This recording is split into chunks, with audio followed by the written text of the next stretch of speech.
Hi all, എല്ലാവർക്കും നമസ്കാരം. സുനിൽ ടോക്സിന്റെ പുതിയൊരു വീഡിയോയിലേക്ക് എല്ലാവരെയും സ്വാഗതം ചെയ്യുന്നു. It is me Sunil. Welcome back to my channel Sunil talks. ഇന്നത്തെ കണ്ടന്റ് ആയിട്ട് വന്നിട്ടുള്ളത് കമന്റ് റിയാക്ഷൻ വീഡിയോ ആയിട്ടാണ്. എൻ്റെ വീഡിയോന്റെ താഴെ വന്നിട്ടുള്ള കമന്റിന്റെ രണ്ടാമത്തെ റിയാക്ഷൻ വീഡിയോ ആണ് ഇന്ന് ചെയ്യുന്നത്. ഈ കമന്റ് വന്നിട്ടുള്ളത് എന്തിനു നമ്മൾ 100 SVക്ക് ഫിജിക്കാർട്ട് സ്റ്റാർട്ട് ചെയ്യണം എന്ന വീഡിയോന്റെ താഴെയാണ്. വിജേഷ് PP എന്ന ഐഡിയിൽ നിന്ന് വന്നിട്ടുള്ള കമന്റ് ആണ്. ആൾക്കാരെ പറ്റിക്കാതെ വല്ല പണിക്കും പോയിക്കൂടെ. അതുപോലെ തന്നെ അഭിരാം S പത്മനാഭന്റെ കമന്റ് ആണ്. പോയി വേറെ പണി നോക്കാടോ. ക്യൂനെറ്റ് ഫിജിക്കാർട്ട് തുടങ്ങി എല്ലാ MLM കമ്പനികളും തട്ടിപ്പാണ്. എന്റെ 50,000 പോയി.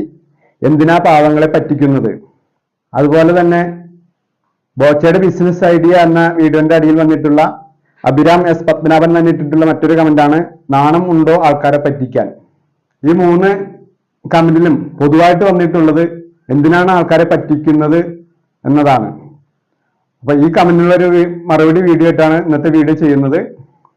വിജേഷ് PP അഭിരാം S പത്മനാഭനോടും ഈ വീഡിയോ കാണുന്ന എല്ലാവരോടും എനിക്ക് പറയാനുള്ളത്, നമ്മളെ പറ്റിക്കുന്ന പരിപാടി എന്ത് എന്ന് കൃത്യമായിട്ട് മനസ്സിലാക്കിയാൽ മാത്രമാണ് ആൾക്കാരെ ആരാണ് പറ്റിക്കുന്നതെന്ന് മനസ്സിലാക്കാൻ പറ്റുള്ളൂ.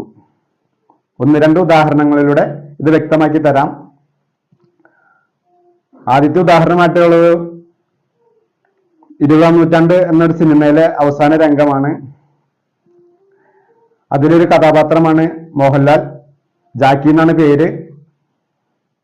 ഈ ജാക്കി എന്ന കഥാപാത്രം സുരേഷ് ഗോപി എന്ന കഥാപാത്രമായ ശേഖരൻകുട്ടിയെ വെടിവെച്ച് കൊല്ലുന്നതാണ് സീൻ. അത് ജാക്കി വെടിവെക്കുന്നു, ശേഖരൻകുട്ടി മരിച്ചു വീഴുന്നു. കഥയുടെ അവസാനമായിട്ട് മോഹൻലാൽ ജയിലിലേക്ക് പോകുന്നു. 20-ാം നൂറ്റാണ്ട് എന്ന സിനിമയുടെ അവസാന ഭാഗത്തുള്ള ക്ലൈമാക്സ് സീനായിട്ട് വരുന്നത്. അതുപോലെ തന്നെ അടുത്തൊരു സിനിമയാണ് മോഹൻലാലിന്റെ പുലിമുരുകൻ. ആ സിനിമ നിങ്ങൾ എല്ലാവരും കണ്ടിട്ടുണ്ടാവുമെന്ന് വിചാരിക്കുന്നു. അതിലൊരു സീനാണ് മോഹൻലാൽ വരയൻകുലിയെ, അതായത് കടുവയെ വേലിനെറിഞ്ഞു കൊല്ലുന്നത്. എന്താണ് നമുക്ക് ഇതിന്റെ റിയാലിറ്റി എന്നൊന്ന് നോക്കാം. 20-ാം നൂറ്റാണ്ട് എന്ന സിനിമയിൽ ജാക്കിയുടെ വെടികൊണ്ട് മരിച്ച ശേഖരൻകുട്ടി ഇന്ന് കേന്ദ്ര സഹമന്ത്രിയാണ്. അതുപോലെ തന്നെ പുലിമുരുകനിലെ പുലിയെ കൊന്ന മോഹൻലാലിനെ ഇതുവരെ ആരെങ്കിലും അറസ്റ്റ് ചെയ്തതായിട്ട് നിങ്ങൾക്ക് അറിവുണ്ടോ? ഇല്ലല്ലോ. അപ്പൊ ഇത് രണ്ടും എന്താണ് ഇവിടുത്തെ റിയാലിറ്റി? ഇതവർ സിനിമയ്ക്ക് വേണ്ടി, വിനോദത്തിന് വേണ്ടി ഒരു കഥയുണ്ടാക്കുന്നു, അത് തിരക്കഥയാക്കി മാറ്റുന്നു, അത് ഷൂട്ട് ചെയ്യുന്നു, സിനിമയാക്കി തിയേറ്ററിൽ എത്തിക്കുന്നു, ആളുകളെ കാണിക്കുന്നു. എന്തിനാണ് അവർ ചെയ്യുന്നത്? അവർ പണം ഉണ്ടാക്കുന്നതിന് വേണ്ടിയാണ് ചെയ്യുന്നതല്ലേ.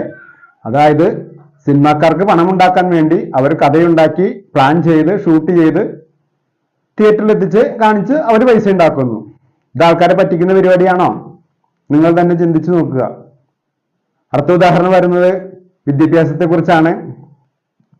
നമ്മളെ ഗവൺമെന്റ് പഠിപ്പിക്കുന്നുണ്ട്. നമുക്ക് 8ാം ക്ലാസ് വരെ നിർബന്ധിത വിദ്യാഭ്യാസമാണ് പറഞ്ഞിട്ടുള്ളത്, അല്ലേ? നമ്മൾ ആദ്യം കേൾക്കുന്നത് അതില് LP എന്നും UP എന്നും തിരിച്ചിട്ടുണ്ട്. LP എന്ന് വെച്ചാൽ 4ാം ക്ലാസ് വരെയാണെന്നാണ് എല്ലാവരുടെയും ധാരണ. അങ്ങനെയാണോ? UP എന്നാൽ 7ാം ക്ലാസ് വരെയും. എന്നാൽ LP എന്നാൽ 1 മുതൽ 5 വരെ ക്ലാസ്സുകളെയാണ് LP സെക്ഷൻ എന്ന് പറയുന്നത്. UP എന്ന് പറഞ്ഞാൽ 6 മുതൽ 8 വരെയുള്ള ക്ലാസ്സുകളാണ്. എന്നാൽ നമ്മുടെ കേരളത്തിലെ സ്ഥിതിയാ 1 മുതൽ 4 വരെ LPയും, അതായത് ലോവർ പ്രൈമറി ഡിവിഷനും, 5 മുതൽ 7 വരെ അപ്പർ പ്രൈമറി അഥവാ UP സ്കൂളുകളായിട്ടാണ് എടുത്തിട്ടുള്ളത്. 8ാം ക്ലാസ് വരുന്നത് ഹൈസ്കൂൾ വിഭാഗത്തിലാണ്. എന്തിനാണ് 8ാം ക്ലാസ്സിന് ഹൈസ്കൂൾ വിഭാഗത്തിലേക്ക് മാറ്റിയിട്ടിരിക്കുന്നത്? നമുക്ക് 8ാം ക്ലാസ് വരെ പഠിച്ചതിന് ശേഷം ആവശ്യമുള്ളവർക്ക് തുടർന്ന് പഠിച്ചാൽ മതി, അല്ലേ? അപ്പൊ നിങ്ങളിത് കേൾക്കുമ്പോൾ വിചാരിക്കും, എന്താണ് ഈ പറയുന്നത്? ഇവിടെ MA എടുത്തിട്ടും ഡിഗ്രി എടുത്തിട്ടും ഒരുപാട് ക്വാളിഫിക്കേഷൻ നടത്തുന്നു, ജോലിയും കിട്ടുന്നില്ല, ഒന്നുമില്ല. പിന്നെ 8ാം ക്ലാസ്സിൽ നിർത്തിയാൽ എങ്ങനെ വരുമാനം ഉണ്ടാകും? പക്ഷെ എന്തിനാണ് ഞാനിത് പറയുന്നതെന്ന് നിങ്ങൾക്ക് മനസ്സിലാവണമെങ്കിൽ നിങ്ങൾ ഈ വീഡിയോ അവസാനം വരെ കാണുക. അടുത്ത പോയിന്റായിട്ട് എനിക്ക് പറയാനുള്ളത് നമ്മുടെ +2-ന് സീറ്റ് തയ്യാറാക്കുന്നതിനെ കുറിച്ചാണ്. കാരണം ഈ വർഷം SLC എഴുതിയ 4,27,152 കുട്ടികളിൽ 4,25,000 പാസ്സാക്കി. അവർക്ക് എല്ലാവർക്കും വേണ്ടി അഡ്മിഷന് വേണ്ടി നമ്മുടെ ഭരണപക്ഷവും പ്രതിപക്ഷവും ഒരുപോലെ പ്രയത്നിച്ചു, സീറ്റ് കൊടുത്തു. എന്നാൽ ഇപ്പോൾ കേൾക്കുന്നത് അതിൽ ഏകദേശം 56,000 സീറ്റ് അധികമായിട്ടുണ്ടെന്നാണ് കേൾക്കുന്നത്. കാരണം ഒരു 20% വിദ്യാർത്ഥികൾ ITI, പോളിടെക്നിക് തുടങ്ങിയ തൊഴിലധിഷ്ഠിത മേഖലയിൽ പഠിക്കുന്നതിന് പോയി. ഇതൊന്നും കാണാതെയാണ് ഈ അധികമായ സീറ്റ് ഒരുപാട് ഭരണകൂടവും പ്രതിപക്ഷവും കൂടി തയ്യാറാക്കി കൊണ്ടുവന്നത്. എന്താണ് അവരുടെ ഉദ്ദേശം?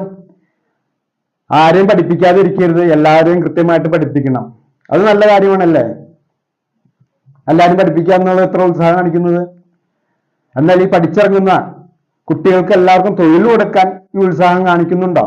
നമ്മുടെ ഗവൺമെന്റ് ആയിക്കോട്ടെ പ്രതിപക്ഷമായിക്കോട്ടെ കാണിക്കുന്നില്ല എന്നാണ് എനിക്ക് പറയാനുള്ളത്.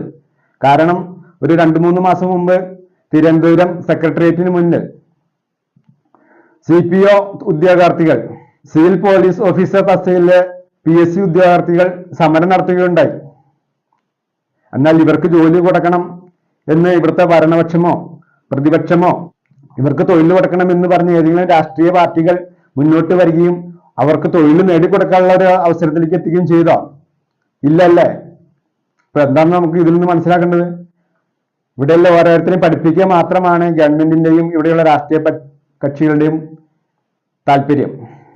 അടുത്തൊരു പോയിന്റായിട്ട് പറയാനുള്ളത്, ഇവിടുത്തെ SLCക്കും +2നും മാർക്ക് വാരിക്കോരി കൊടുക്കുന്നു. അതുകൊണ്ട് തന്നെ നമ്മുടെ വിദ്യാഭ്യാസത്തെ നിലവാര തകർച്ചയാണെന്നാണ് പറയുന്നത്. അപ്പൊ അതിന് പരിഹാരമായിട്ട് ഈ വർഷം മുതൽ 8ാം ക്ലാസ് മുതലുള്ള വിദ്യാർത്ഥികൾക്ക് 30% പാസ് മാർക്ക് വേണം എന്നൊരു നിബന്ധന നടപ്പാക്കാൻ തീരുമാനിച്ചു. അതിനെ ഇവിടുത്തെ KGSTA അതുപോലെ തന്നെ SFI എന്നീ സംഘടനകൾ എതിർക്കുകയാണ് ചെയ്തത്. എന്തിനാണ് ഈ സംഘടന എതിർക്കുന്നത്? അതിന്റെ യഥാർത്ഥമായ കാരണം എന്താണ്? അതാരും ചിന്തിക്കുന്നുണ്ടോ? ഇനി നിങ്ങൾ പഠിക്കുന്നതിന്റെ ഉദ്ദേശം എന്താണ്? നിങ്ങൾക്ക് നല്ലൊരു വരുമാനം നേടണം, ജോലി ചെയ്ത് പണം സമ്പാദിക്കണം എന്നതാണല്ലേ. ഇവിടെ SLC പാസ്സാവുന്നവർക്ക് വരുമാനം കിട്ടുന്നുണ്ടോ? SLC കുറച്ച് പേര് തോറ്റു പോകുന്നു, കുറച്ച് പേര് ജയിക്കുന്നു. ഈ ജയിച്ചവർക്ക് വരുമാനം കിട്ടുന്നുണ്ടോ? തോറ്റവർക്ക് വരുമാനം കിട്ടുന്നുണ്ടോ? എന്തെങ്കിലും പണിക്ക് പോയാൽ അല്ലെങ്കിൽ ജോലിക്ക് പോയാൽ മാത്രമല്ലേ വരുമാനം കിട്ടുന്നുള്ളൂ. അതുപോലെ തന്നെയല്ലേ ഉന്നത വിദ്യാഭ്യാസത്തേക്കും ഡിഗ്രി ആയാലും ഇപ്പൊ ഡോക്ടർ ആയാലും വക്കീലായാലും വിജയിച്ചാൽ അവർക്ക് വരുമാനം കിട്ടുന്നുള്ള അവസരമുണ്ടോ? ഇല്ല. അവരെന്തെങ്കിലും തൊഴിലെടുത്താൽ, അവരുടെ പ്രൊഫഷണൽ ആയിക്കോട്ടെ എന്തെങ്കിലും ജോലി എടുത്താൽ മാത്രമാണ് വരുമാനം കിട്ടുന്നുള്ളൂ. നിങ്ങൾക്ക് വരുമാനം ഉണ്ടാക്കുന്നത് എങ്ങനെ, പണം ഉണ്ടാക്കുന്നത് എങ്ങനെ എന്ന് SLC വരെ പഠിക്കുമ്പോഴോ +2ന് പഠിക്കുമ്പോഴോ ഡിഗ്രി പഠിക്കുമ്പോഴോ പ്രൊഫഷണൽ വിദ്യാഭ്യാസത്തിലോ നിങ്ങളെ പഠിപ്പിക്കുന്നുണ്ടോ എന്നതാണ് എൻ്റെ ചോദ്യം. കാരണം നമുക്ക് എല്ലാവർക്കും വേണ്ടത് പണമാണ്, ജീവിക്കുന്നതിന് പണം വേണം. പണത്തിന് വേണ്ടിയാണ് എല്ലാവരും ഓരോരോ പണിക്കും ജോലിക്കും പോകുന്നത്. എന്നാൽ നമ്മുടെ വിദ്യാഭ്യാസ സമ്പ്രദായത്തിൽ എങ്ങനെ പണം ഉണ്ടാക്കാം, അതെങ്ങനെ ഉപയോഗിക്കണം, അതെങ്ങനെ വർദ്ധിപ്പിക്കണം എന്ന് പഠിപ്പിക്കുന്നുണ്ടോ? ഇല്ല. നമ്മുടെ എഡ്യൂക്കേഷൻ സിസ്റ്റത്തിൽ ഫിനാൻഷ്യൽ എഡ്യൂക്കേഷൻ കൊണ്ടുവന്നാൽ എന്താണ് സംഭവിക്കുന്നത്? നമ്മളെ ഭരിക്കുന്നത് രാഷ്ട്രീയ പാർട്ടിയാണല്ലേ. അവർക്ക് ഫണ്ട് കൊടുക്കുന്നത് സാധാരണക്കാരാണോ? അല്ലല്ലേ. നിലവിൽ സമ്പത്തുള്ള കോടീശ്വരന്മാരാണ് രാഷ്ട്രീയ പാർട്ടികളെ സംരക്ഷിച്ചുകൊണ്ടിരിക്കുന്നത്. അപ്പോൾ വിദ്യാഭ്യാസ സമ്പ്രദായത്തിൽ ഫിനാൻഷ്യൽ എഡ്യൂക്കേഷൻ ഉൾപ്പെടുത്തിയാൽ സാധാരണക്കാർ പണമുണ്ടാക്കുന്നത് എങ്ങനെയാണെന്ന് പഠിക്കുകയല്ലേ. സമ്പത്തുള്ളവർക്ക് ഒറ്റയ്ക്ക് അവരുടെ ബിസിനസ്സൊക്കെ മുന്നോട്ട് കൊണ്ടുപോകാൻ സാധിക്കുമോ? ഇല്ല. അപ്പൊ അവർക്കും ജോലിക്കാരെ വേണം. അപ്പൊ അതുകൊണ്ട് നമ്മുടെ വിദ്യാഭ്യാസ സമ്പ്രദായത്തിൽ നിന്നും ഫിനാൻഷ്യൽ എഡ്യൂക്കേഷൻ എന്ന സാമ്പത്തിക വിദ്യാഭ്യാസം എന്നത് ഒഴിവാക്കി നമ്മളെ പഠിപ്പിച്ചുകൊണ്ടിരിക്കുന്നതിനാണ് 4ാം ക്ലാസ് വരെ LP സ്കൂളും 7ാം ക്ലാസ് വരെ UP സ്കൂളുമാക്കി 8ാം ക്ലാസ് എന്നത് ഹൈസ്കൂളിലേക്ക് മാറ്റി നമ്മളെ 9ലേക്കും 10ലേക്കും തുടർന്ന് +2ലേക്കും തുടർന്ന് ഡിഗ്രി തലത്തിലേക്കും ജോലിക്കാരാകാൻ വേണ്ടി പഠിപ്പിച്ചുകൊണ്ടേയിരിക്കുന്നത്. കാരണം നമുക്ക് വരുമാനം ഉണ്ടാക്കുന്നത് എങ്ങനെയാണെന്ന് അറിയില്ല, നമ്മളെ പഠിപ്പിക്കുന്നില്ല. ഈ കമന്റ് ഇട്ടവരോട് എനിക്ക് പറയാനുള്ളത്, നമ്മുടെ വിദ്യാഭ്യാസ സമ്പ്രദായമാണ് നമ്മളെ പറ്റിച്ചുകൊണ്ടിരിക്കുന്നത്. അതിൽ നിന്നൊരു മാറ്റം ഉണ്ടാകണമെങ്കിൽ നിങ്ങൾ എങ്ങനെ പണം ഉണ്ടാക്കണമെന്ന് പഠിക്കണം. അതിനുള്ള ഒരു അവസരമാണ് ഫിജികാർട്ട് എന്ന ഈ കൺസെപ്റ്റ്. ഇനി ഞാൻ എന്തിനാണ് ഈ വീഡിയോയുമായിട്ട് വന്നിട്ടുള്ളത്, ഈ ചാനൽ സ്റ്റാർട്ട് ചെയ്തിട്ടുള്ളത്?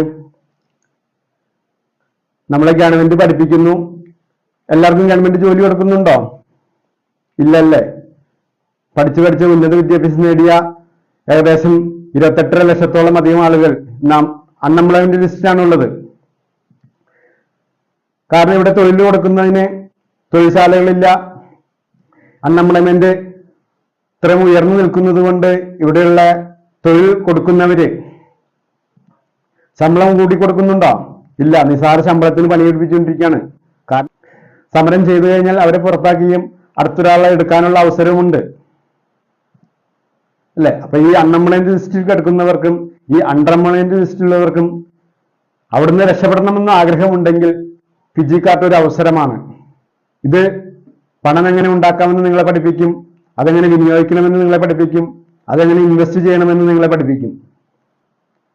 എന്റെ ലക്ഷ്യമായിട്ട് വരുന്നത് ഈ അൺഎംപ്ലോയ്മെന്റ് ലിസ്റ്റ് 0 ആക്കുക എന്നതാണ്. എല്ലാവരുടെയും ജീവിത നിലവാരം ഉയർത്തുക എന്ന ലക്ഷ്യത്തോടെയാണ് ഞാൻ ഈ ചാനൽ ആരംഭിച്ചിട്ട് തന്നെ ഉള്ളത്. നിങ്ങൾക്ക് ബിസിനസ്സായിട്ട് അസോസിയേറ്റ് ചെയ്യാൻ താല്പര്യമുണ്ടെങ്കിൽ എൻ്റെ നമ്പർ ഇവിടെ കൊടുത്തിട്ടുണ്ട്, അതിൽ വിളിക്കുക. ഈ വീഡിയോ ഇഷ്ടമായിട്ടുണ്ടെങ്കിൽ ഒന്ന് ലൈക്ക് ചെയ്യുക, ഈ ചാനൽ ഒന്ന് സബ്സ്ക്രൈബ് ചെയ്തുകൊണ്ട് സപ്പോർട്ട് ചെയ്യുക. അടുത്ത നല്ലൊരു വീഡിയോ വരുന്നവരെ നന്ദി, നമസ്കാരം.